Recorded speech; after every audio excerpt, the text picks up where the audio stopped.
Shalom, shalom, bien-aimés. J'espère que vous allez bien. Père, je te confie encore cette petite exhortation-là. Je prie que tu nous ouvres l'intelligence pour comprendre ce que tu as à nous dire au nom de Jésus. Amen, amen. Aujourd'hui, nous allons parler de la bonté. Nous allons parler de la bonté. La bonté, c'est la qualité qui consiste à se soucier des autres. La bonté s'exerce envers les autres sans rien attendre.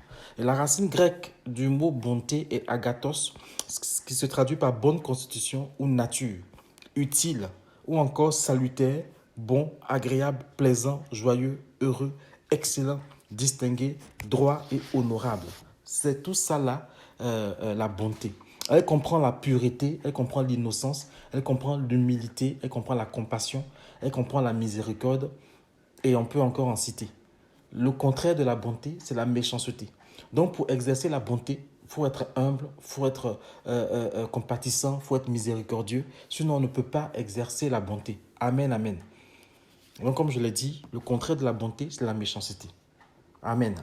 Quand on lit Romains 15, le verset 14, il est dit, « Or, je suis moi-même aussi persuadé à votre sujet, mes frères, que vous êtes vous aussi pleins de bonté, remplis de toute connaissance, et que vous pouvez même vous avertir les uns les autres. » Amen.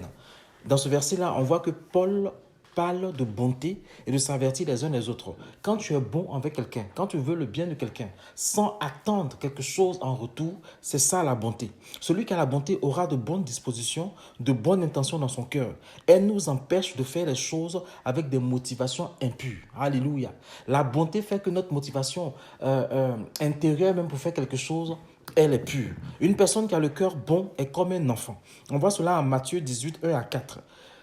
Cette même heure-là, les disciples s'approchaient de Jésus en disant, « Qui est le plus grand dans le royaume des cieux ?» Et Jésus, ayant appelé un enfant, le mit au milieu d'eux et leur dit, « Amen. Je vous le dis, si vous ne vous convertissez pas et si vous ne devenez pas comme les enfants, vous n'entrerez jamais dans le royaume des cieux. C'est pourquoi quiconque s'abaissera comme cet enfant, celui-là est le plus grand dans le royaume des cieux. » Une personne qui a le cœur bon est comme un enfant. Amen. Ceux qui ont la bonté refusent de calomnier.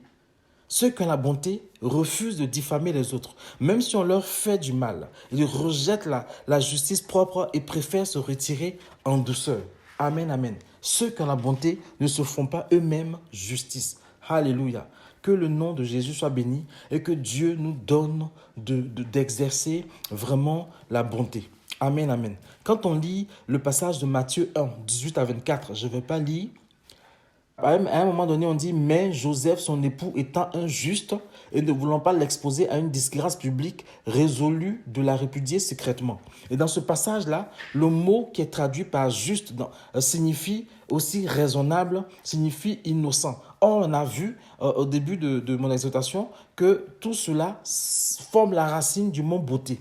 Dans un sens judiciaire, ce mot-là exprime, dans ce passage-là, le fait de porter un juste jugement sur les autres. Joseph s'était senti trahi.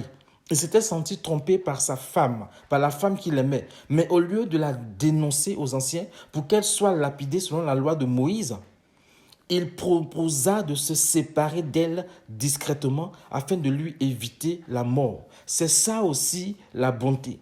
Joseph aurait pu dire, c'est la loi, je vais la dénoncer et puis elle sera lapidée. De toute façon, c'est pas avec moi qu'elle a un enfant. Donc elle a forcément fait quelque chose. On l'aurait lapidée. Mais la bonté, la justice, l'innocence de Joseph a fait qu'il a préféré rompre secrètement plutôt que de la faire juger en public. C'est ça aussi la bonté. Donc la bonté consiste à faire du bien aussi aux autres sans s'attendre à une récompense en retour. Et quand on n'est pas bon, bien aimés frères et sœurs, on est méchant. Je prie que Yahvé, notre papa, Yahvé, notre créateur, Yahvé, notre maître, te donne la bonté selon lui au nom de Jésus. Que tu exerces la bonté comme lui, Dieu veut que tu l'exerces au nom puissant de Jésus. Que le nom de Jésus soit béni et je prie que cette exhortation-là puisse te faire du bien au nom puissant de Jésus. On se retrouve vendredi prochain pour la suite de cette série. Sois béni.